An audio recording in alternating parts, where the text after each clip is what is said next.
You're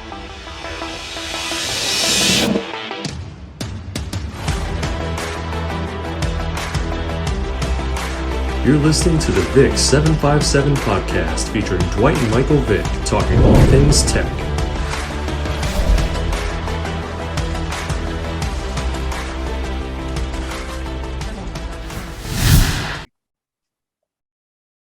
What's going on, everyone? Welcome to another edition of the VICK757 show, talking all things tech, season two.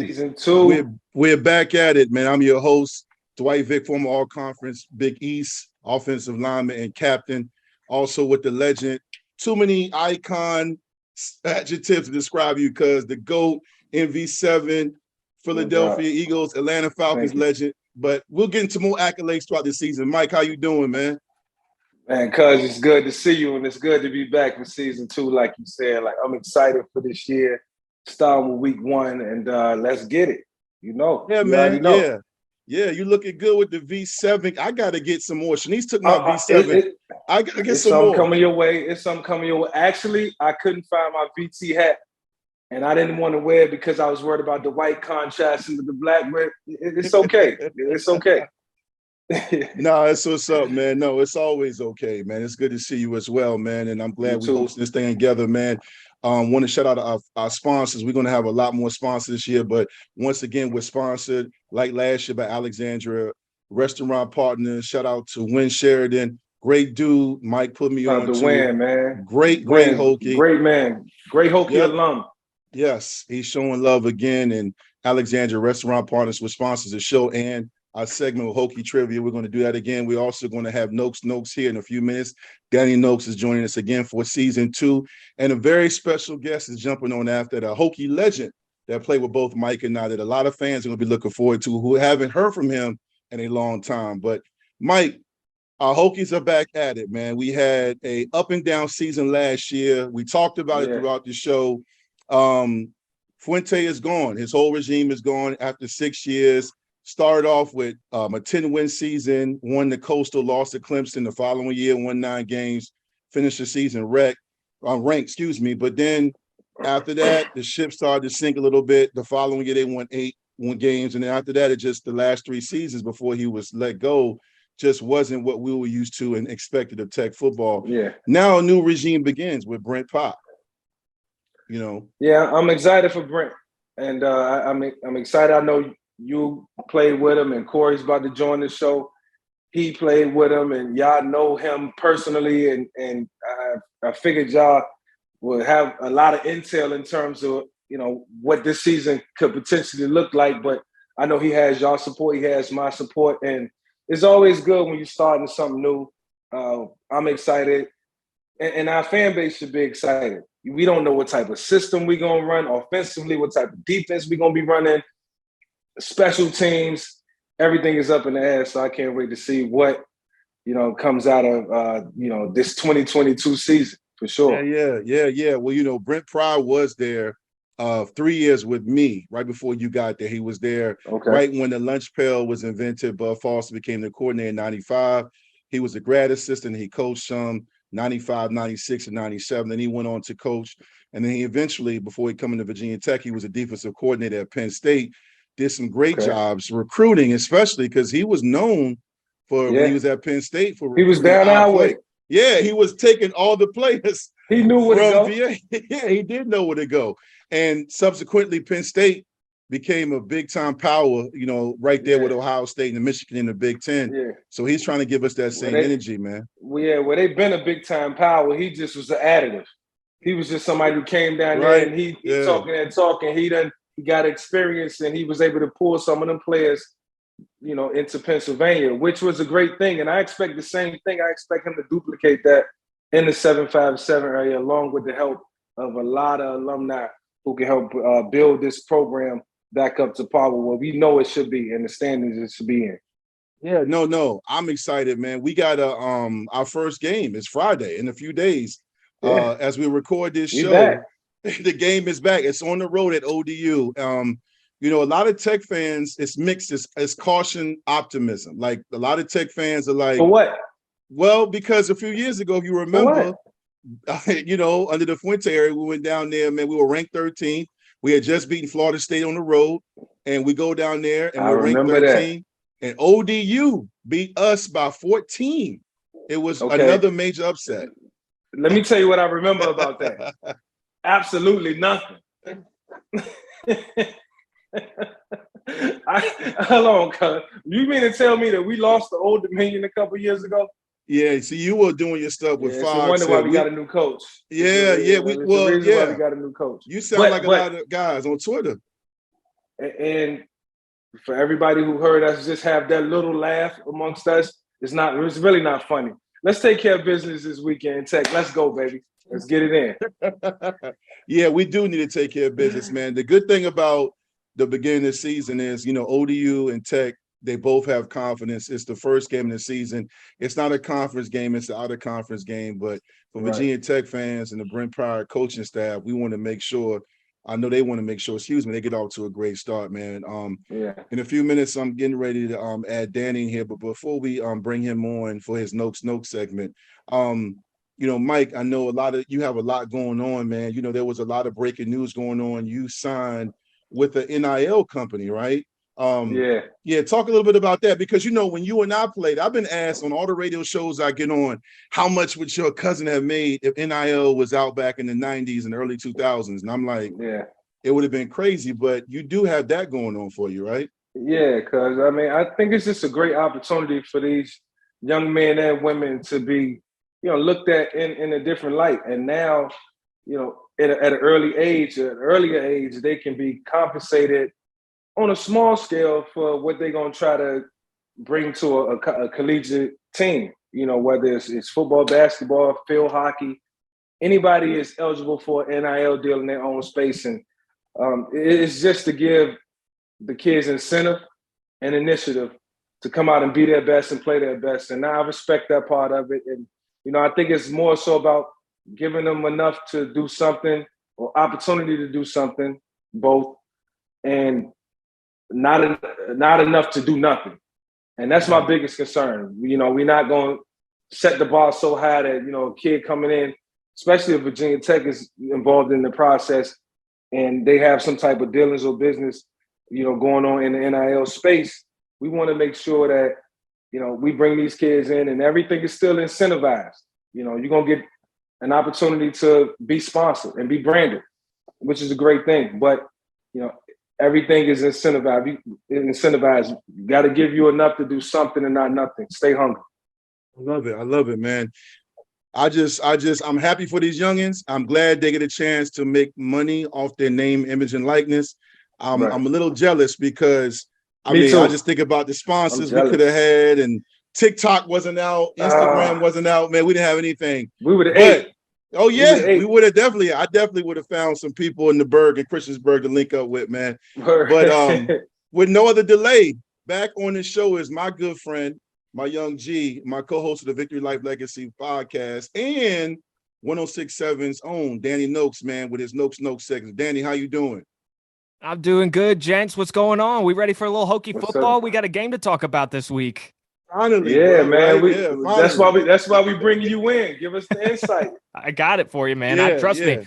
It's been a fun off season. I got to call the spring game this year, so I'm ready to rock and roll. I'm sure you guys are too. Yes, right. Yeah, we are. Yeah, you called the game with the legendary Bill Roth, right? No, Mike Burnup. Mike Burnup. Shout out to Burnup. Shout out to Mike Burnup. We go way back. Still killing it. Still killing it. And Dwight, Bill was just maybe a couple of doors away that day because he was doing the game on the ACC network. So and he'll be back in the booth all season long, from the blue waters of the Chesapeake Bay to the hills of Tennessee. I hope we all get to hear that when the broadcast opens at ODU on Friday. Yeah. Nice. You know what? Nice. You know what, Danny? It's great that you said that, because it seems like Tech football. I mean, we know about the other programs. The basketball has a great coach in Mike Young, but it seems like Tech football is getting back to their roots. They just announced they're going to bring the lunch pail back after, being gone a few years. Pryor, who was at Tech, as a grad assistant, he was there 3 years with me and all the other guys that were there during that time. And then on top of it, you have, J.C. Price, you have Pearson Prelo, Xavier DB's on the staff, Kavea Winslow. All those guys won DB on the staff? Xavier DB's back on the staff, man. All right. So, yeah. I expect us to get some sacks this year. Yeah, and we expect sack to get the quarterback. Yeah. But, Danny, let's be honest. You and I have our side show outside of the VICK757 show we do, and I've been on your station for appearances on 106.7 The Fan in D.C. We talked about the caution optimism we have, as well as the apprehensive, because under the Fuente era alone, we lost to ODU and Liberty. Two of the worst losses in program history, but Pry has brought a new energy. Recruiting has stayed hard, got some great coaches. What are you wanting to see on Friday night when we go on the road? What are you thinking about? What do you want to see from the Hokies? Well, I want to see a win first and foremost, right? I think we all want to see that, and we know that doesn't necessarily come easy when you go over there to Norfolk and play ODU. At least it wasn't under Fuente. And you mentioned both ODU and Liberty, Dwight, and we get to go play both of those games on the road this year. And let me tell you something, that should never, ever be the case. We should never be traveling to play programs like that. But I do want to see a win, and we all want to see a win. But I'm really interested to see how Coach Pry's operation looks under the lights. The first time that we're going to get to see his coaching staff and his players on the sideline, we're going to get to see how they open a game, whether it's the offense or the defense that goes out there first. What's the energy like, right? Sometimes, I shouldn't say sometimes, because it was pretty frequently under Justin Fuente, those guys would not come out ready to play. They were flat. There was little energy, and it would take them a quarter or two, a lot of times a full half, right, to really get going before they seemed like they were really into the game. So I'm ready to see what Coach Pry's been talking about, and there's been a lot of positive, and deservedly so, a lot of positive conversation around the program this offseason. There's a lot of palpable hype, and I think that's deserved. Brent Pry, like you said, Dwight, is a guy that, was here watching and helping build that lunch pail defense, that mentality, that brand. He was boots on the ground with you guys in Blacksburg. So that's all well and good. But now it's time to step between the lines, right? And all this talk, all this positivity is great, but it doesn't mean anything if they don't win games. So I'm expecting them to go out, and I'm expecting to see a sharp performance, right? I know that there's certainly going to be kinks that they need to work out, but this is a team that they should beat by 3 touchdowns. That's really how I feel about this game. I agree. I'm glad you was adamant about that, Danny, and I'm glad you just got to it. Like 3 touchdown lead. 3 touchdown, 4 touchdown lead. It should always be a deficit. We should always be up. And I'm gonna tell you what I expect. I expect us to come out and look good and dominate, because it's very important to look good and play in extreme fashion, because we down in this 757. Everybody's gonna be watching. All eyes on us, and we gotta perform. We gotta put up, and we gotta show out. I think it's very important because of the environment that we're in. We're playing ODU, we're on the road, we're in Norfolk, we're in the 757. We're going to get a collective group. We're going to get a big group. We have a lot of kids, and all eyes going to be on us. So, look, wear the best road uniforms. We need to be looking good. I don't know what channel we're going to be on or what station. I don't know either. I got to find what channel we're on. ESPNU. It don't even matter. It's for us right there. ESPNU. Okay. Okay, ESPNU. That'll work. But for that whole, that area, the melting pot that we in right there, that's the 7 cities, we got to shine, baby. Yeah, man. Yeah. No, and Danny, with that being said, man, one thing I mentioned, I might have been on your show or on another show I may have done, is that ODU a few weeks before the season gets ready to kick off, they lost their offensive coordinator. Big time. Wow. And one thing that I think is working in our favor is the new quarterback, Grant Wells, who is the transfer from Marshall, had a great spring, had a great summer, and put up some major numbers at Marshall, who played ODU last year, beat them. I think he threw about 3 touchdown passes, a game winner, is playing them again. And more importantly, he's coming into a situation where he's expected to perform well. You saw him in person in the spring when you called the game. The quarterback position, obviously, we've had some great ones with, obviously, my cuz and Tyrod and Brian Randall and Maurice Shazajo and Jim Druckenmiller, Al Clark. The quarterback position for Tech, I've always felt is the most important position, because in the years we've done very well, we've had great quarterback play. What are your impressions of Wells when you saw him and even since that game, the spring game? What do you think about him?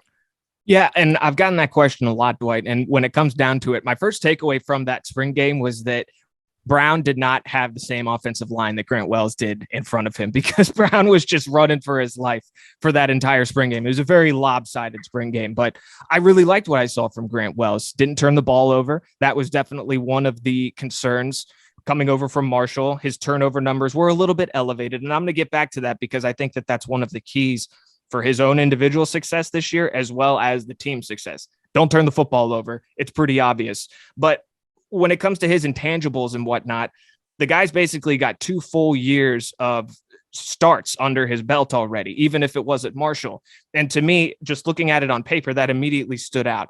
No, he didn't go to South Carolina like Brown did and start a few games in the SEC, but having been under center, having been the man, and having led his team for essentially 2 years before coming over to the ACC and playing at Virginia Tech, I think that's very valuable. And you look at some of his numbers that he put up there at Marshall, he's not afraid to throw the ball around. I mean, he's certainly no freak athlete when it comes to his mobility or his arm strength. He's not going to blow you away with any of that. But I think he has a very good chance coming into a league where, let's be honest, there's not a lot of great defenses. There are some good defenses, but there aren't a lot of great ones. If you just limit your turnovers, your Grant Wells, and that's what Brent Pry's been saying that he's done well over the last couple of weeks specifically, is he has limited his turnovers. That's the first and foremost key that he needs to focus on. And I think as long as he does that, the rest will take care of itself, because their ability to run the football, I think, will be improved. We'll see how it goes. I'm interested to see how they come about that. But I think Wells, you saw the connection with Caleb Smith in the spring game. I like the fact that he's the guy that they're going with. Yeah. Hey, Dan, real quick, by you calling the spring game, you having the chance to analyze the whole team, top to bottom, quarterback to free safety. Where do you think we're the strongest at, position-wise? Where we can be dominant. Like if we play a team, we play ODU, we play a team next week, we know our linebackers are going to dominate. We know our offensive line is going to dominate. Did you see anything that gave you an indication of we're going to be real good at this position right here and starting out? At least starting out. That's a good question, Mike, because looking at the captains that this team has selected, right, it seems like they've got one guy from pretty much all of the major units on both sides of the ball. So Dax Hollifield is one of those guys. He's going to head up the linebackers, right? And I'm really excited to see what the linebackers can do. You know, Dax is a guy that has been playing a lot throughout his entire career, and he's faced some criticisms too. You know, he certainly has been far from perfect. Sometimes he gets caught up in just the, you know, when a running play bounces outside, he gets caught up in the middle of it, can't make the pursuit. Caught a watch. Ends up being being busted open for a big play. So they've got some guys, and I wanted to pull up the depth chart here so it's in front of me right now, because Keyshawn Artis is a guy that's going to come in. He's not necessarily a starter, but he'll come into situations, and he's a veteran like Dax, and I think that they'll rely on him a lot. Keontae Jenkins, though, is a guy I think he's playing the Sam position this year, who we've heard a lot of really good things about. So looking at the strengths of the team, I think you would definitely have to go to the defensive side of the ball. And I would look at the linebackers, maybe the defensive backs. The thing is, I think the best player on this team as we come into the season is probably Shamari Connor. And he's another guy that has played a lot leading up to this season. And you've seen flashes of him. You've seen him make some great plays. He is not afraid to stick his nose in there and make tackles. Not to mention he flies around the football too. So that's good. He was awarded the lunch pail. He was awarded the lunch pail. And I think he's wearing 25 on Friday. I could be wrong about that. I think he was the first guy that got the 25 because they're still honoring Coach Beamer. But he also, like Dax, sometimes, you know, you get caught looking. They're not the fastest guys out there. You know, they're good athletes. They're good players for Virginia Tech. But if you're caught out of position, this is a league where unless you're a freak, like, you know, some of the players that we see at Clemson, it's gonna be tough. Yeah, then it's going to end up being a touchdown if you're on the defensive side of the ball. So, Tywan Garbett is another guy to look out for on the defensive end at that position. So, strongest group. What about the corners? What about the secondary? Yeah, I mean, Connor is a guy that you're going to see at the safety position, and he's going to be expected to lead that group. Now, playing opposite of him, Nasir Peoples, another redshirt senior. They have a lot of veteran leadership back there, and I think for Brent Pry, that's both a blessing. Thing. It's a blessing for sure, because you have them to kind of lead and help install the new defensive playbook that you have to assume that he's putting in there. And now Coach Pry will get the chance to mold some of his younger players. And so at the cornerback position, I'm actually a little bit worried about the depth. Armani Chapman will be there. Breon Murray, Elijah Howard are some other corners that's their starting three right there. But I am concerned about the depth, and it seems like there's always some injuries at the cornerback position for Virginia Tech. So fingers crossed that none of that happens. We need that health. But the corners would be a spot where I'm a little bit concerned about the depth. Absolutely. Yeah, Danny, I just got this last question. We always appreciate you jumping on. You'll be on weekly like you were at season 1. But when you look at Virginia Tech this year, obviously, I think right now, last I checked, we were favored 8.5, 9 points. Vegas has us. You know how that goes. But with that being said, I agree with you and Mike. This is a game Virginia Tech should win, despite in years past and all that nonsense. I do believe this team knows what to expect. I know last year ODU, like us, went 6-6. They were up and down, but I believe they had the 95th or the 100th ranked secondary. Just wasn't a strong team. But with that being said, big picture, we're going to have a lot to build on after this week 1. What is your outlook for Virginia Tech football? We love the energy Pry's bringing. They got the new offensive coordinator, Tyler Bowen, who I knew before he came. He was at Jacksonville Jaguars with my guy, Todd Washington. He's calling plays. You got Chris Marv. You got a guy we hosted on our podcast, Coach DJ. A lot of energy and optimism. A lot of guys familiar with winning championships, but coaches coach and players play. There are a lot of winnable games with Virginia Tech this year on the schedule. What is your outlook? What are you seeing? 7, 8 wins? Miami's picked to win the Coastal. Pitt lost 25 seniors from last year. Carolina gave up almost 40 points to Florida A&M. Their secondary still seems to be an issue, their defense, but they got a good young quarterback. This is a winnable division, but we're talking Tech, talking all things Tech. What's your outlook right now with Tech? Well, I basically break the schedule down into 3 segments, my guys, and it starts with this first 4 games. And Dwight, this is exactly what I said to you when we were doing our segment last week on 106.7 The Fan in DC. The first 4 games are going to tell us all we need to know about this team, because you should at the very least start 3-1, if not 4-0. You've got a winnable game at ODU. It's on the road to open the season, sure, but there's no legitimate reason you could give me for Virginia Tech losing that game without there being immediate panic. That would just not be good. And I don't expect that to happen, by the way. Yeah. So just be optimistic. And I expect them to win this game. I think they'll do it handily. And if they get up by 20 points, like we were talking about, Mike, I think they'll pull they'll pull the starters and probably just kind of coast through the fourth quarter. But game 2, you got your ACC home opener against Boston College. Another winnable game, a team that's going to be that has been picked to finish towards the bottom of the ACC. Then you get Wofford. Okay, you should just chalk that one up as a win too. Yeah. Now, week 4, West Virginia. Mountaineers are coming to Blacksburg this year. Who knows what's going to happen, right? That's a rivalry game that has been dormant for so long. You two know it as well as anybody. Yep. But that's a game that I'm going to say at home. I don't know if Virginia Tech will come into it favored, but they're going to have a very good chance to win that game. And considering they were goal line incompetence away from punching in a touchdown in the final seconds against West Virginia last year for a win, should have won. I'm going to say that there should probably be a similar result, a similar build-up to the game this year. The middle 4 games, very difficult, because you're going to play North Carolina, who's maybe the weakest of these 4 teams. But then you're going to play the reigning ACC Coastal champs in Pittsburgh. And the Panthers bring back a lot of guys. Yeah, Kenny Pickett's gone, but that's a good defense. Narduzzi knows how to bring that hard-nosed mentality. That's going to be a tough game to win. I don't necessarily think that the Hokies will come away with it. Then you get Miami. a rejuvenated, and they say that every time they get a new head coach, Miami program.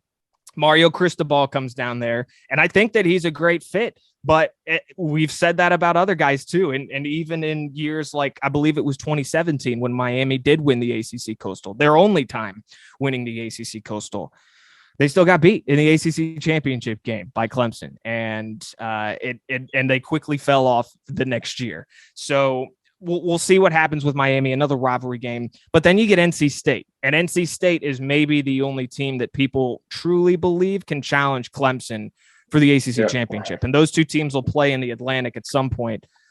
So that stretch of 4 games is the hardest stretch by far that Tech is going to go through all season long. But those are the games that we got to win. Those are the games that we got to win. Eventually, those were the difference-making games that we played in, Dwight, that we pulled out and we won. Mm-hmm. Those ones where it was borderline, you had to have that optimism. Yes, it's a little scary, and some of these teams are the inferior of those guys, but these are the games that we got to pull out. The NC States, the West Virginias, in order to compete at the end, I think, Danny. I don't mean to cut you off, but I had to say No, you're good. You're right. Yeah, and you got to win them, man. We got to get them. They got to get back to that point, right? Lane Stadium needs to become a place that opponents fear again. It's just not anymore. They haven't been as successful. Miami will be in Blacksburg this year, so that is something to look at. Now, your last 4 games are Georgia Tech, Duke, Liberty, and Virginia. And I find that to be another very winnable stretch of games, right? There's no way, got to go to Liberty, but there's no way that you should be losing to Liberty, right? So I'm chalking that one up.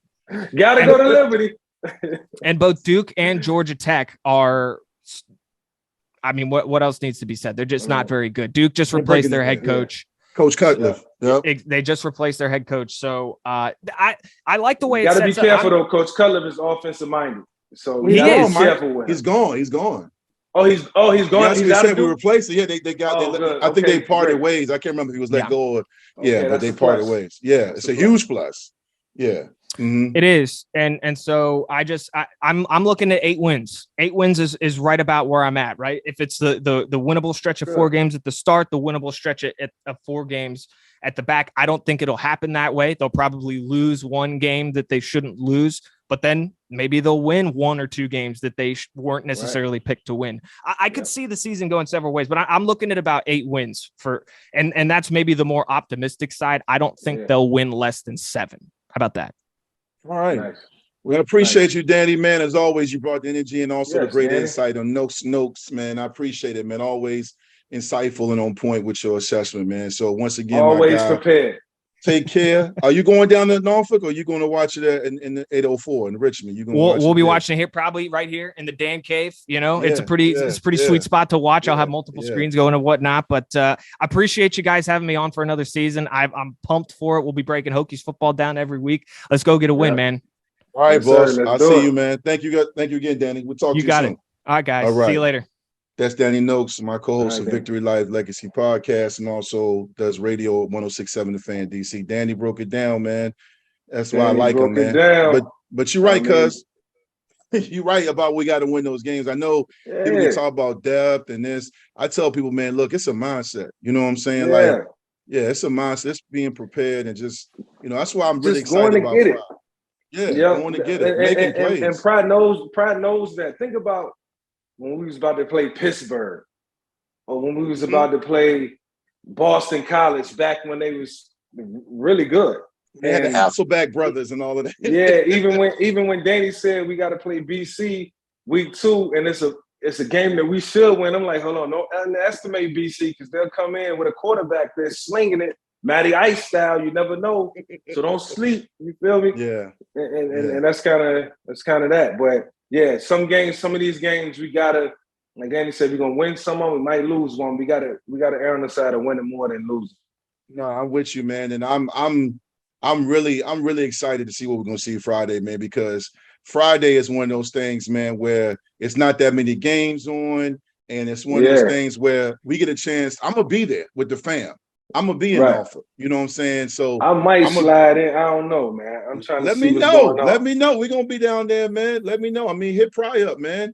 You know what I'm saying? Yeah, no, I had a situation I was working. I'm gonna walk through the gates, cuz for real, I ain't gonna lie. I'm just walk through the gate. We in the backyard. That's home. That's home. I can't get in the game at home. No doubt, man. Yeah, but look who is joining us, man. Our brother, one of the best to ever do it, man. Corey Moore, man. 2-time Big East Player of the Year, to the 17 sack game record is in the year 99 when y'all made that national championship run. Won every award a defensive player can win, but he was a stand-up dude. My brother, my locker mate. I was 57, he was 56. Right. Corey Moore's in the building, aka C Murder. What's good? What's Murder.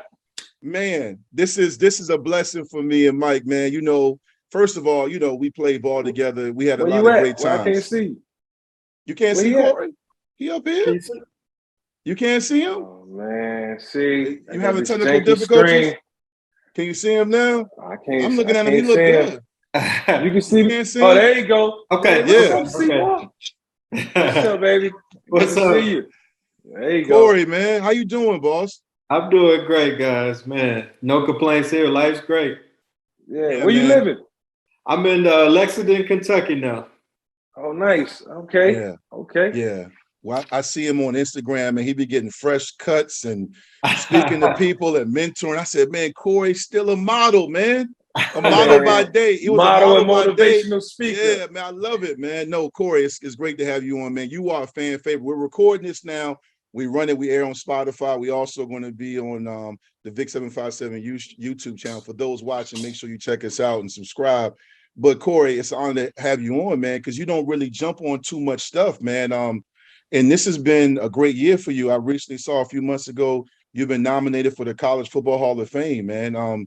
What does that mean to you? Because I know you always credit your teammates, and you always would like about family. I mean, I love those years we had together, man. But what does that mean to you? I mean, you had a great time at Tech, but College Football Hall of Fame? Yeah. You know, I don't put much into it. I think it's an honor, but to me, it's more speaks more to of the team and the players that I play with at Virginia Tech. I played with a good group of guys, and I credit them. Great coaching. We went about it the right way. You know, we did things the right way. So, you know, I think it's an honor, but it's also more of a reflection of the time, of my time there, the guys that I played with, the work that we put in, the coaching staff, Coach G and his staff. So it's the honor. I think it's more so it'd be more of an honor for Virginia Tech than me, because, you know, me, I don't get into all the spotlights and awards and stuff like that. You know, I keep a very low profile. You know me. Yeah, well, we're going to put you on the spot today. Because we want to know from one of Virginia Tech's all-time greatest defensive players, what you expect to see the Hokies look like this upcoming season, starting this Friday with Old Dominion. And like the White said, we haven't had a chance to speak with you over the last couple of years, but we want to know what the great Corey Moore got to say, what you've been seeing and what you think could change moving forward. Gotcha. Well, you know, let me just say this, and I may tick some people off, but you know, I'm known to do that when I do speak. I was not happy with how Coach Beamer exited the program. And so for the Tech fans that were so ready for Beamer to go, you got what you asked for. I didn't agree with the Coach Fuente hire. I'll just put it out there. So people ask me, well, why did you stay away from the program? If I don't support anything, I'm not going to fake support it like I, come around like I really support it. You know, I'd heard from guys that, former teammates, that they weren't always felt welcome there. But more importantly for me, from the outside looking in, we got away from what Virginia Tech was built on. So, and you know, talking to guys that I play with, because it's a small group of guys that I keep in contact with, talk with, communicate with daily, you know. Your brothers. Exactly. They know how I feel about things, and they know I don't go out spewing stuff, but trust me, I watch from behind the scenes. I was very displeased with the recruiting, just how about the overall management of the program. And for me, on the outside looking in, the AD brought this guy in, allowed him to do his thing. But to me, it was clear it was a disconnect between Witt and Coach Fuente. And that would never work. When a AD brings you in to be his guy, but then you say, I'm going to run things like I see fit, you're not working together. That's never going to work. Yeah. And I got tired year in and year out seeing top guys from Virginia go to other programs and be a difference maker. Yeah. I'm a firm believer that you got to build a fence around your state and keep the top guys in your state. And Virginia, no matter what anybody, talented football players and basketball players, you guys know that. You can blame Coach Pryor a little bit for that. He was coming down to Virginia, taking them players to Penn State, but now he with us. Now he with us, thank God. He was. Glad he came back home. We blame you, Coach. Right. And it's all about relationships. And you know, when you bring in outsiders that don't understand what it takes to recruit in the state of Virginia and the recruiting base and the fan base, you know, you sever some ties. But like I said, I'm not pointing the finger at anybody, but I will say this: I was not pleased how Coach Beamer was kind of pushed out during his tenure, because with all due respect, as a legendary coach that built that program, and it took time to build that program, Dwight, I think you were there during some of them lean years. So, you know, I came right after. Right. And I came when things was, you know, hitting full throttle, you know, the Sugar Bowl win and Cornell and JC and those guys and Drunken Miller and those guys. I came like right after that. So Beamer was hitting his stride. And then, Mike, you got there, you kind of put us over the top. And then recruiting just kind of took off after that. But to see, you know, Tech kind of lose its way and lose its relevance, it's been very disappointing to me. And then I tell the guys all the time, if I'm a college kid and I'm seeing Clemson in Clemson, South Carolina, and top recruits going to Clemson over Blacksburg, I'm questioning, like, what the hell is going on? You know what I'm saying? Why can't we get top talent and keep top talent in the state to come to Blacksburg like that? I love Blacksburg. I mean, the times that I've been back, it's grown. It's still your typical college town. If I'm a high school kid, top prospect, I'm coming there, spending 3-4 years there and enjoying myself. But going to Clemson, and I'm not knocking Clemson. But, you know, even to this day, I would much rather spend my time in Blacksburg than Clemson, South Carolina. But this is what people don't know. And this is what the young recruits moving forward in the future going to find out. We got one of the most amazing campuses in all of the NCAA. No doubt. No doubt. Hokies, Stone, new buildings, roads, bridges, you facilities. name it, we got it. And so I'm super, you asked about what my expectations are for this season. I'm a little bit calm, but I'm super excited about the prospects of getting back to the things that build Virginia Tech.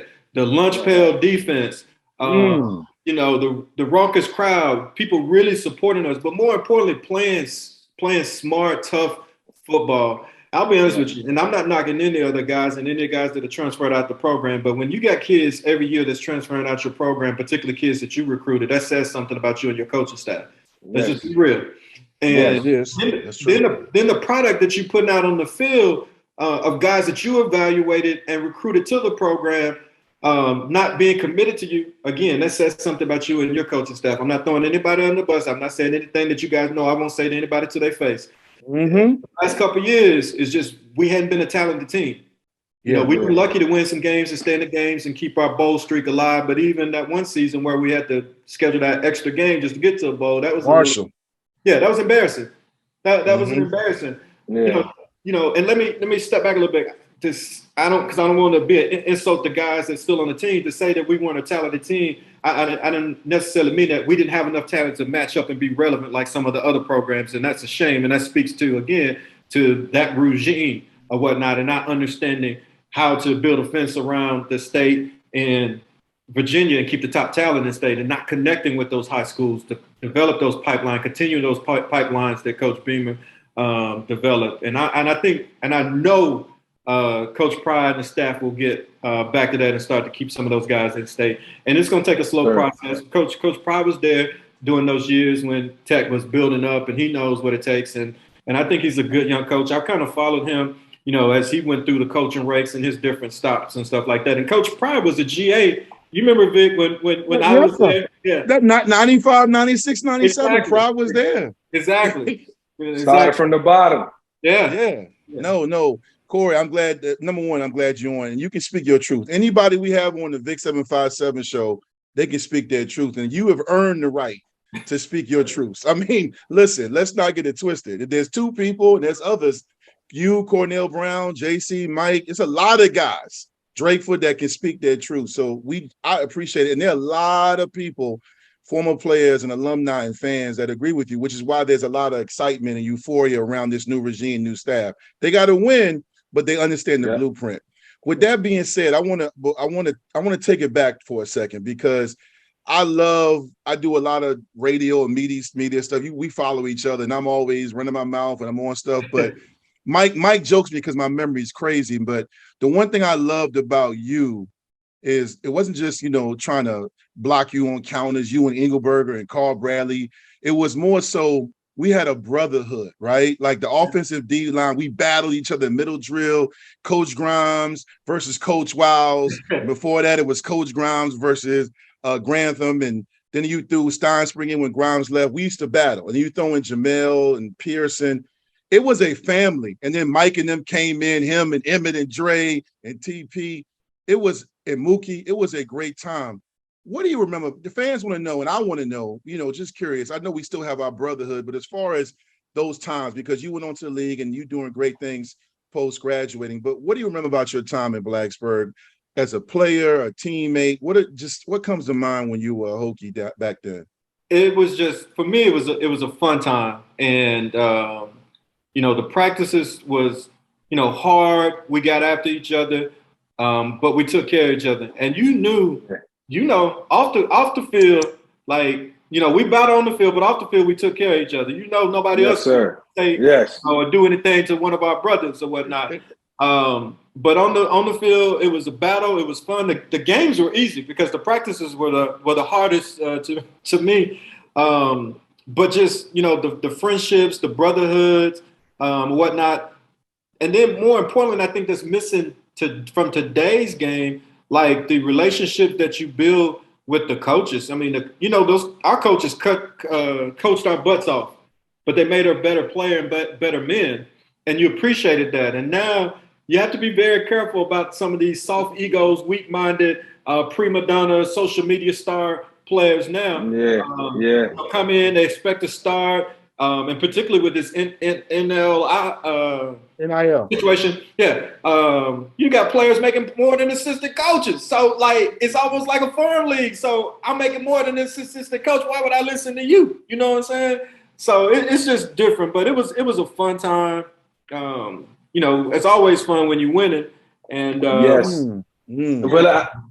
it's all. Hey, look. Speaking of winning, we won so many games because. One, we got Corey on defense. We got Carl Bradley. We got Nate and Engelberger. And the one thing I will say is I never really wanted to disappoint you, Corey.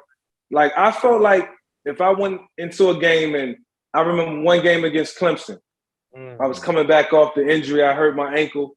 And I was just out there and I was winging it. And we beat them 14-11 at home in Blacksburg.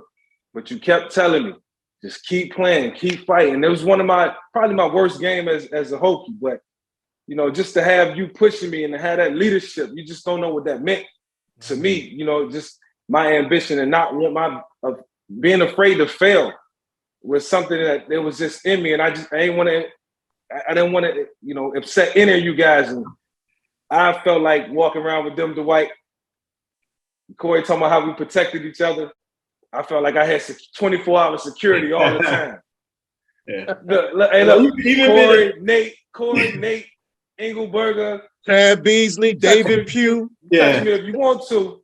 And even being a defensive lineman, I took it personal if our offensive line didn't protect you because I knew what we had in you. Oh, I knew you were the key to my senior season. And, you talk about not wanting to let me down. I felt like, Vic, in your senior year, we had the potential.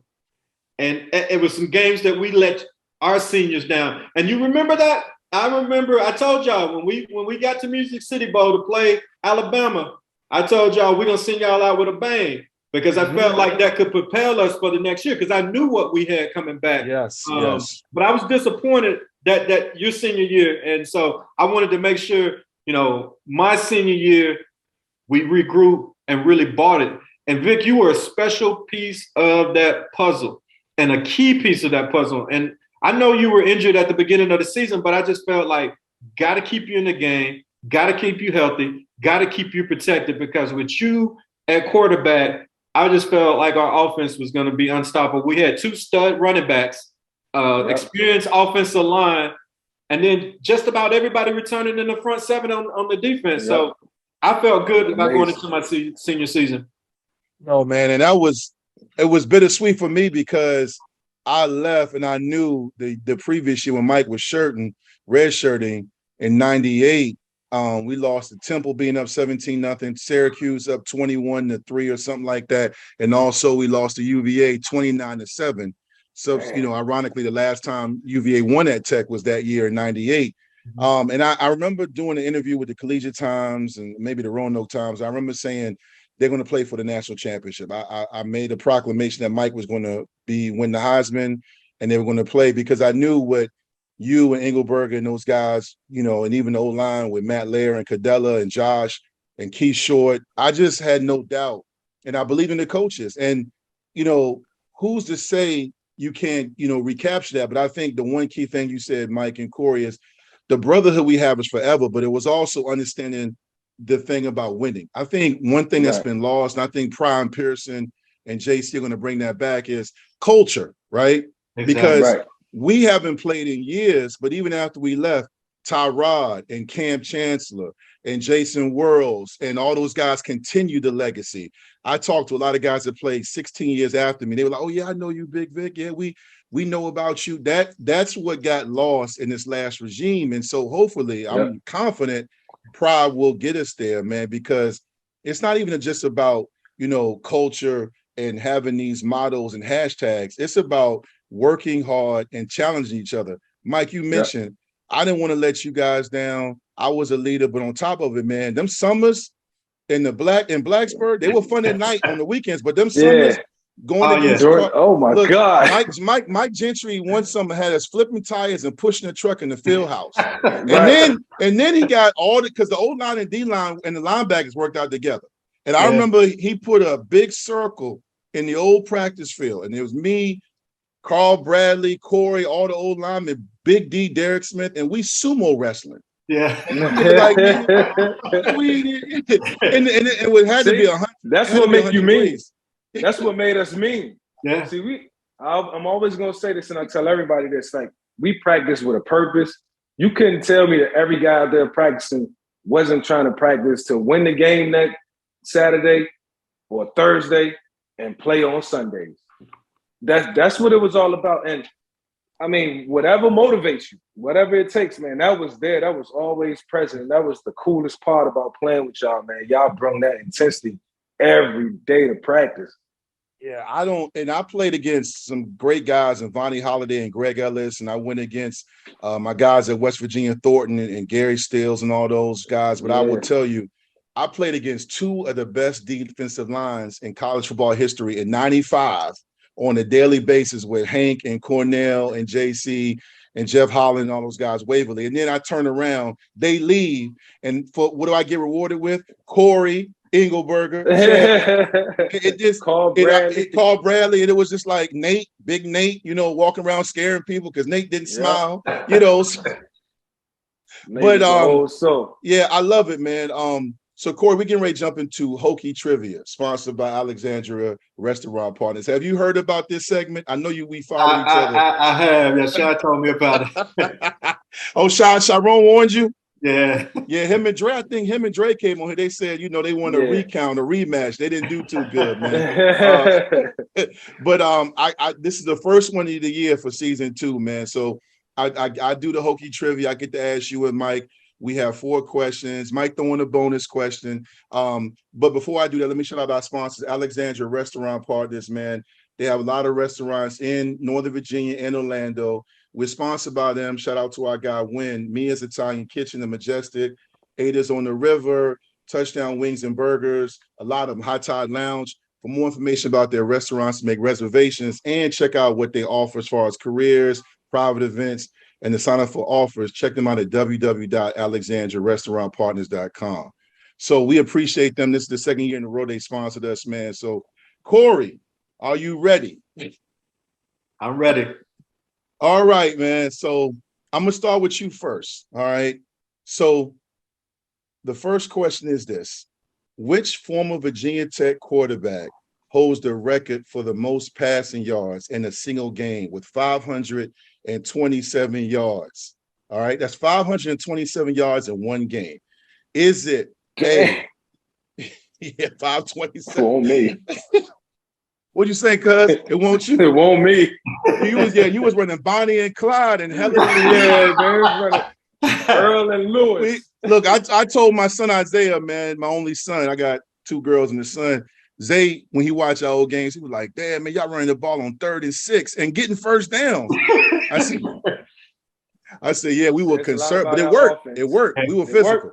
It worked. So 527 yards in one game. Is it A, Brian Randall, B, Logan Thomas, C, Don Strock, or D, Ryan Willis? 527 yards in one game.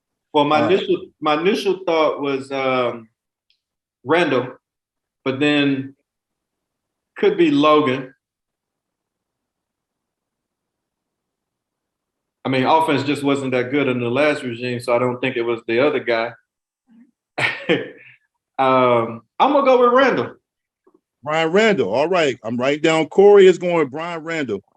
Mike, what you got? So again, the choices are Brian Randall, Logan Thomas, Don Strock, and Ryan Willis. I remember Brian Randall having some big games, and I think he was one of the first quarterbacks to ever throw for 500 yards in a game for Virginia Tech. So I'm gonna go with Brian Randall. Well, let me just tell you guys both this. That's not a bad answer because he was second all time. He had that great game, if you remember, in the Carrier Dome where he threw several touchdowns. I think him and Ernest Wolford went off. Shout out to Ernest Wolford. But it wasn't him. It was the great Don Strock with 527. Oh, wow. Okay. Yes, in 1972, he threw for 527 yards. Wow. Okay. Yeah, it's crazy, I'm okay man. with that. I'm okay. Yeah. It's no doubt. Yeah. All right. I'm going to go back even further. Now, this is going to be crazy. I can't wait to see y'all faces with this one. I got to do the build up for our show. All right, Mike, I'm going to start with you since I did Corey first. Last question. Which of the following Virginia Tech players holds the records for the most tackles in a game with 31 tackles in one game? What? Yes. Okay. Is it A, George Del Rico? Is it B, Rick Razzano? All right. Or is it C, Jerry Sheehan? Or D, Ben Taylor? This player had 31 tackles in one game. See, I would have thought it was Vince Hall because he was a little tackling machine. Well, I'm not even gonna say that because I can't give clues. Ben Taylor was a tackling machine too. Ben Taylor was a tackling machine, but I don't know. It might be that first guy you named. You saying so? George Del Rico? You saying George Del Rico? Rico? It was George Del Rico. All right, Mike's going with Del Rico. Corey, who you got? I'm gonna go with Ben Taylor. All right, Corey. I think that was a great choice. Both Ben Taylor and George Del Rico are great linebackers. Ben was there when I was on my way out, and Del Rico played with me. He was an animal, but it wasn't him. It wasn't either. The correct answer is Jerry Sheehan in 1977 had 31 tackles against William & Mary. 31. Wow. Now, here's what's crazy. His teammate, Rick Razzano, is second all time with 30 in 1977 against Kentucky. Wow. Tackling machines. But you got to remember. Did any one of them play in the pros? I don't know, man. You know, there were a lot of guys from the previous regime that were there with Pride, and I didn't get a chance to talk to them all, man. But you know, back then, to be fair, they weren't running the spread back then. One of them Mike Vicks and Lamar Jacksons running around back then. It was all power and counter. All right, here we go. All right, which former Virginia Tech? We know about we know about Jared Boykin and we know about Antonio Freeman. They both with the Packers. Antonio Freeman's been on the show our first year.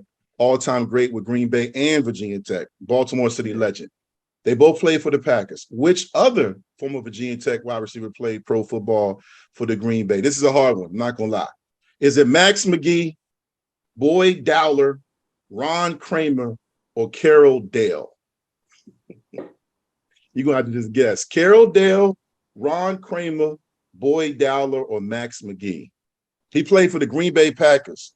Okay, see, Double M. Carroll name sounds familiar. I remember him because he's a legend. But I'm gonna go with Kramer. All right, Corey's going with Kramer. Educated guess. I'm going with Double M. I'm acting like I know him. Oh, Max McGee. Max You said that with McGee. confidence. You said that with Talk confidence. like I know him. Hey, Double Corey, M. you had the right answer. You changed it. It was Carroll Dale. Oh, wow. Carroll Dale. He played for the Hokies. He was drafted by the Rams in 1960, 86 overall, and then began traded to the Packers. Was known for his speed. He had a historic run, led the Packers to 3 consecutive NFL championships. He also, which included Super Bowls 1 and 2. So that joker played in the first 2 Super Bowls. Wow. I should remember that. I knew He's legendary. Yes, he played. Yeah, he played 8 seasons with the Packers, later with the Vikings. Retired with 438 receptions, over 8,000 yards receiving, and 52 touchdowns and 4 rushes for 30 yards. So is he in the Pro Football Hall of Fame?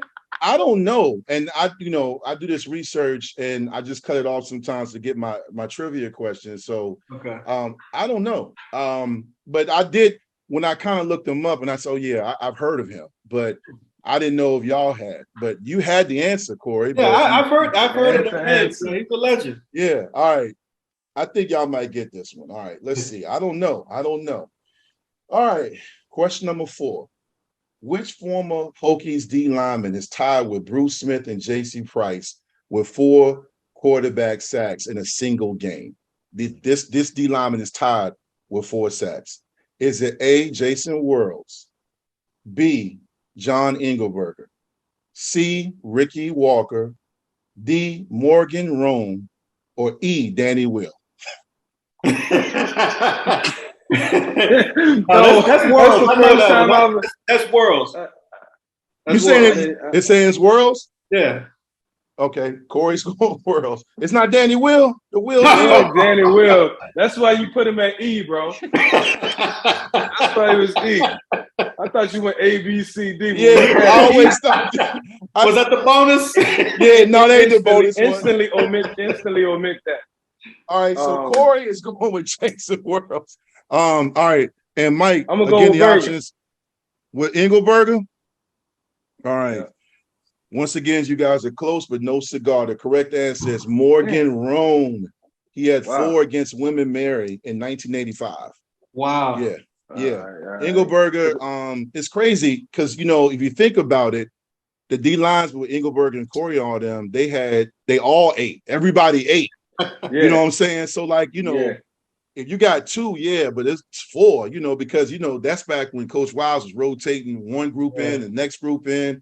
I mean, we were deep, man, and they were fun to watch versus block, man. Look, before we wrap up, I'll give you a bonus question. All right, here we go. There's a bonus question. I got to get one right, man.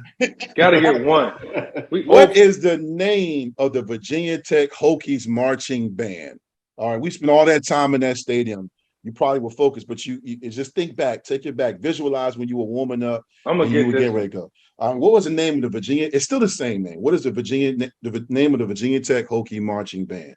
Is it A, the Marching Virginians, B, the Pride of Virginia, C, Virginia Tech Marching Troop, D, Spirit of Virginia Tech Band? Is it the Marching Virginians, Pride of Virginia, VT Marching Troop, or Spirit of the VT brand? It's the Marching Virginians. All right, Mike is Put going my with life the on Mike. that one. Oh, God. Marching Virginians, I remember. All right. I think that's right, too. All right. You guys got one. Okay, about time. And guess what? I guessed that one. Man, oh man. I actually remember that. Shout out to the Marching Virginians, man. Yeah, man. No, man. Hokie Trivia is always a great time, man. Thank you both for that. And also Alexandria Restaurant Partners. But no, you know, when you do the trivia, man, Virginia Tech, like a lot of great universities, are rich in tradition and history, man. And you guys are both part of that. All three of us are, man. Before we wrap up, Corey, I know you fit this in your schedule, and Mike and I both have a lot, man, but we love doing this, especially having great guys on like you. This is a time in the show where we take a few moments. We call it our Hokie shout out segment. You can take a moment to shout out anybody you want. A teacher, professor you had at Blacksburg, someone that mentored you, a teammate, a coach, whatever. It can even be a janitorial staff, a cafeteria worker, whatever, someone you want to show love to right now with Virginia Tech, man. So, Corey, I'll let you go. I'm going to shout out Professor Nikki Giovanni. I had her for classes during my time at Virginia Tech, and man, she was wonderful. She really helped shape my sense of understanding being a Black man at a predominantly white institution and my responsibility to be aware of my surroundings, but being true to who I am. And, you know, some of the conversations that we had during that time still sticks with me to this day, because, you know, I work in higher ed now, and representation is everything. And so I try to pass some of that on to the brothers that I work with, and you know, it's not many. Wow. If they're not athletes, it's not many. And so, yeah, I've got all of her books. I actually got one that she signed for me, book of poetries and whatnot. So I'll shout her out. And then there was another Black history professor. I think he's passed away now. I'm pretty sure he's passed away. I can't remember his name. He wore all black, and he was a real big fan of Johnny Cash. He was the man in Dr. Woody Farrar. Yeah. That was my man. Yep. That was my man, Dr. Farrar. Remember, he wore the all black cowboy. Dr. Farrar. Yep. Men in black is what we called him or whatnot. I want to say he was from DC, but I took a couple classes with him as well. He taught a sports history course that I took. That's awesome, man. Nikki Giovanni. Nice. I got it. It's a Hokie Pharmacy. My guy Jeremy. So when you get to a home game, South Main, they support Victory Life, my practice, my business. And he sent me a picture one time. Nikki Giovanni was rocking a Victory Life shirt, man. It meant the world to me, man. So I had her in the class. Now, my class, when I had her, was off the chain. We had William Flowers, Engelberger, Brad Baylor. So I seeing them stand up and sing, lift every voice and sing, because it was Black History Month. Engelberger was like, I don't know what y'all got me doing. But Nikki was cool, man. Yeah, she's a real one. And she still remembers everybody that she had, even non-athletes, everybody, man. Corey, before I get the mic shout out, you mentioned I want you to make sure people know this. You are an educator, right? You're teaching. What do you got going on? Yeah. Well, right now I work at the University of Kentucky. Started this summer as assistant dean of students for the College of Nursing. But prior to that, I was at the University of Memphis working for their College of Nursing as their primary nursing administrator. So handling the different processes for the nursing students there. But prior to that, I spent 13 years at Michigan State working in academic advising, orientation, student leadership. So, you know, I've just kind of been under the radar, and you know, during those times, what's important to me, still mentoring young athletes. And, you know, I stay on them hard. Like, I'm building some connections with some of the football players here at UK. And I've been impressed by how humble some of them are. Like, you know, Coach Morrow, you know, he played for the Buffalo Bills, and he's the one of the coaches on the coaching staff, tight end coach or whatnot. And we built a connection, and he's introduced some of the guys to me. And they're just humble and respectful. And some of them have come back. You know, one of the first things they say is, when I tell them I played at Virginia Tech, and then they come back to me and they said, "Oh, you played with Vic, you was okay," or whatnot. And then some of them will come back and say, you were good. Vic was good, but you was good. And I was like, okay, you know? But, you know, whenever I say Virginia Tech, people always associate that with Vic. And then, you know, when they found out I played with Vic, that's like, You was okay too, and I'm fine.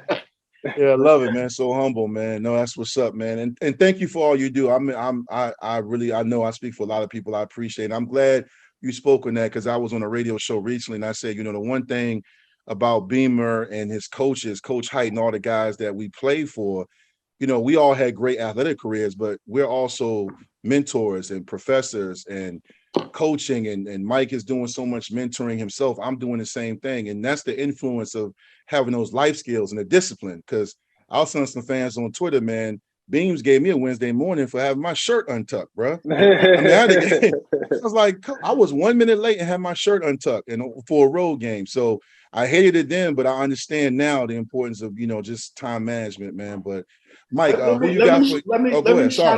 Let me shout out Coach Wiles because I still keep in contact with Coach Wiles, and I tell everybody this whenever I get a chance. My life would not be what it is today if Coach Wiles didn't believe in me. He was the first college coach that really believed in me, and even when he left Murray State and went to Virginia Tech, he still saw something in me and brought my little small skinny butt to Virginia Tech. I thought he was crazy. I didn't think I could play there. He's like, show me Cornell. He's like, Cornell can do this. You can do this. I believe in you. So let me shout out Coach Wiles. I know he's at NC State. We keep in contact. Will always be my guy. Always have a special place in my life, special place in my heart, because without him, I wouldn't be where I am today. And I truly believe that because he gave me an opportunity to play at Virginia Tech. And I'll shout out Coach Foster too, because I still believe, remember the conversations as I developed as a player, and Coach Foster, believing in me and, telling me I was going to be special. I was going to be Virginia Tech's freak like Javon Curse. And I didn't believe it at that time, but he just told me, do your thing. And so, he believed in me. Coach Beamer obviously believed in me. So I'm just, you asked about my time at Virginia Tech. I'm just thankful that, I had good coaches, good teammates. And then obviously my teammates believed in me because I was a little pissant. You know how I was, very irritable, moody at times. Yeah.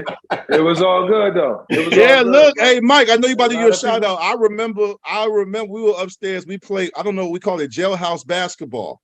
It'd be the O-line and D-line and linebackers.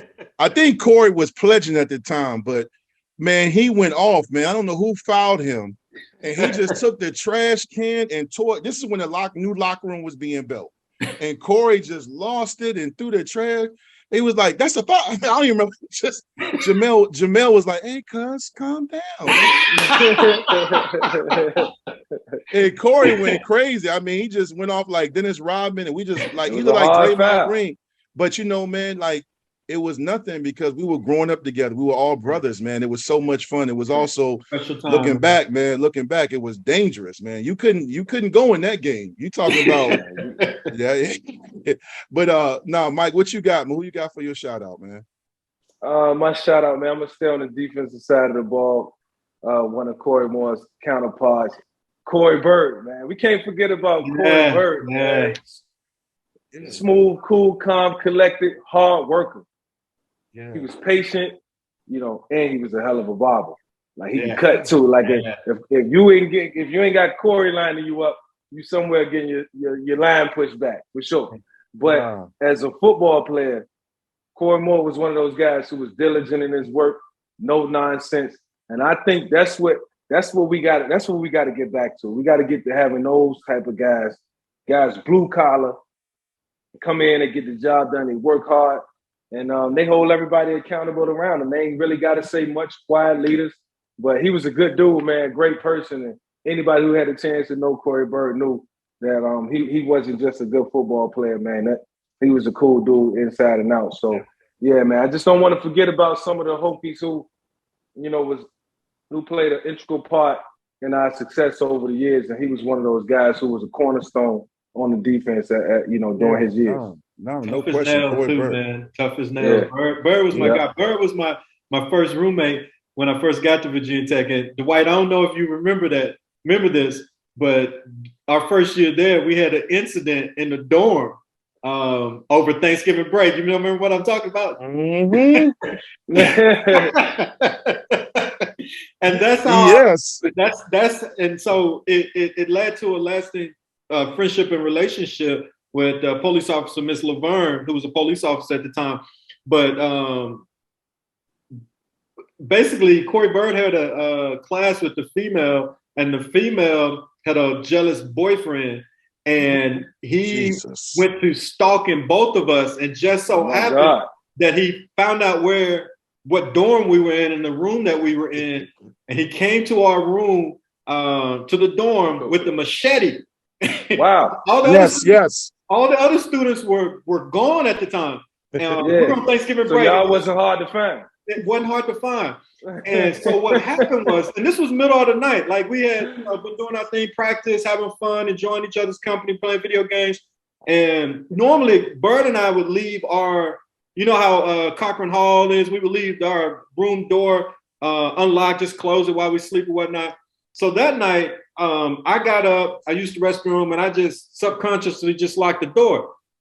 Well, Josh Redding, who was our sweet man, was still up at the time. So when the guy barged into the dorm room and started beating on our door, Josh comes out of his room and says something to the guy. The guy pulls out this big machete, and Josh just went back to minding his business. So I wake Bird up, and he's like, I know you in there, Corey. And we looking at each other like, which one he talking about? Accusing us of messing with this girl. And I was like, I ain't messing with this girl or whatnot. So I'm glad we're here talking. I'm glad we're here talking to this day. Right. And so I'm next to the phone, and I called, the campus police, and they rush over there. And by that time, the guy exited the building. But Miss Laverne, who's on duty, she spots the guy and was able to get him. And he had some mental health issues going on, I believe, at that time. Obviously, definitely. Yeah. But that's a story I don't share with many people. But man, if I hadn't gotten up and locked it, I used the restroom. If I hadn't gotten up and locked the door, there's no telling what would I, whatnot. Wow. Thank God. Josh Redden had the worst luck, man. Josh was always in the middle of something, just trying to be. That was my guy. Yeah, a good dude. Actually, me and Josh been texting. Here lately, we're going because he's working in mental health like me, so we trying to link up. I want to give a couple of shout outs to two people you guys both know very well that played with us. The first one is Pearson Prelo, man. I saw Pearson is a great guy, great father, just a phenomenal person. It means a lot to me to see. I feel blessed whether it's Mike, when he calls me and says I'm doing this, and seeing him renew his vows and seeing him with his sons. I'm blessed by Corey, you doing what you're doing, and Shy and even the guys before me, Cornell's coaching. Pearson came, we graduated together because I redshirted, he played as a true freshman. And then we left, and then we reconnected when I was in Northern Virginia, still in Northern Virginia, when he was playing with the Washington now Commanders, then the Redskins. And he would come by the house, and me and my wife would see him at Fair Oaks Mall, and then we always stayed in contact. Then he went to Radford and he coached. And he's one of those guys that has really earned his way and earned his keep coaching. And now he's a safeties coach. It's not easy. It's not easy coaching. And shout out to his wife, because it's not easy being a coach's wife. And now his son's on the team making plays, one of his sons. And, I was up there in Blacksburg doing some stuff with the ACC Football Network, and Pearson jumped on my other podcast. And when me and Mike were trying to do something there this spring, but it couldn't work out, he was like, yo, D, let me know what you and Mike need. I got you. And the players are going to benefit from him, because when I played with him, he's one of, you talk about Corey Bird, same kind of guy in Pearson, two of the best defensive minds and players in Virginia Tech football history. And I'm glad Pra has him on the staff, because he can recruit, but more importantly, those men, very similar to what Lauren Johnson doing and Shane and those guys that have come from that Beamer coaching tree are going to do. Pearson is doing the same thing. And I'm happy they were able to keep him on staff. Big fan of Pearson. And then you laughed when I said his name earlier, Jamel Smith, my South Carolina dog. Jamel Smith, he's either coach. I know he's in South Carolina, but is he? I don't know if he's coaching high school or college. I think it's high school or college, but I think he's back on the high school level now. High school. And I just saw him on Instagram and Facebook jumping up and down with his team. They got their first win in forever. Wow. Their first win. Yeah, I don't know the whole history behind it, man. But seeing Jamel coach and knowing, you know, what me and him have been through, our wild times in Blacksburg. Oh God. Well, you know about me and Jamel. So I'm so glad we didn't have Twitter and IG and Snapchat back then, because we went through some stuff. We wouldn't have survived. Yes, but just wanted to shout out those South Carolina guys, man. Jamel Smith and Pearson Prelo, seeing all the guys make an impact, but both those guys are doing a great job with young men. And I wish I could shout out so many others, but we got other shows. So, gentlemen, this has been a lot of fun, man. Season 2, episode 1 is in the books. Corey, on behalf of the VICK757 show, we want to thank you for jumping on. I know you're a busy man, but we appreciate you. When we run this to fans, they're gonna be happy. I appreciate your presence. Invited me on. It was really, really good to connect with you guys. You guys took me back down memory lane, because I'll be honest with you, I don't remember a lot. It's hard for me to remember stuff. So it was good catching up with you guys and walking back down memory lane. I'm excited. I'm hoping to get back to a couple games this year. I've talked with in LA or whatnot, because I want to support Coach Pry, because he's my guy. You know, he was a defensive line GA when I was there. He believed in me. You know, so I want to support him. And then, like you said, Pearson, I had so much respect. Pearson was one of those guys I looked up to, because he played the way I played. Always told he was too small, but you couldn't measure the heart. And so we had a kindred spirit, a bond on defense. We played on the same side. You know, we went to the wide side of the field in our defense and whatnot. So I can always count. If I screwed up, missed a tackle, he was there cleaning it up or whatnot. And I'm happy that, like you said, Vic, that he has a chance to be back there and coach. Those guys are going to benefit for him, because you talk about understanding culture and what it takes, but more importantly, the hard work that it takes. Because now these guys come out and, 4 or 5 stars, and they think it's going to be handed to them or whatnot. And I hate this transfer portal. I ain't gonna even get on my soapbox with whatnot. Yeah, we were truly about working hard, supporting each other, and waiting our time. And in today's college football, you don't see that. And then you see all this conference realignment is really about the money. No real concern about the student welfare, and those type of issues bother me. I'm doing research on a lot of those issues and stuff like that, because I'm more concerned about helping these kids prepare for life after football, because it's not going to last long. The reality of it is, and what they need to understand, only a small percentage get a chance to play professionally. And then on top of that, professional careers don't last long. So we got to have some type of trade-off and help these guys truly understand the value of education, because to me, education is the great equalizer and whatnot. And you see with decisions driven by money and some of these big time programs, they don't really care about these guys if they graduate. They put on a dog and pony show and act like they do, but they don't really care. Yeah. Well said, Corey. And I'm with you, man. And whatever we can do to help you with your movement, we will. Brothers for life, man. Hokies for life, man. And to all our fans that support the VICK757 show, make sure you get on here, subscribe to our channel on Spotify and YouTube. Make sure you check us out every week during this season. We're going to have more great guests and Hokie legends like Corey Moore, my guy, my brother, a.k.a. Seaberg. I guess we can't say that now. We're grown, cancel culture. Anyway, Tech takes on ODU Friday night, man, at ODU, man. Make sure it's on ESPN. Make sure, Hokies, you get there. If you're in person, drive safe getting down there. If you're watching on TV, drink responsibly wherever you at, and be careful, man. Make great memories, man. And like we say every episode, go Hokies. Absolutely. Salute, my brothers. Yes, sir.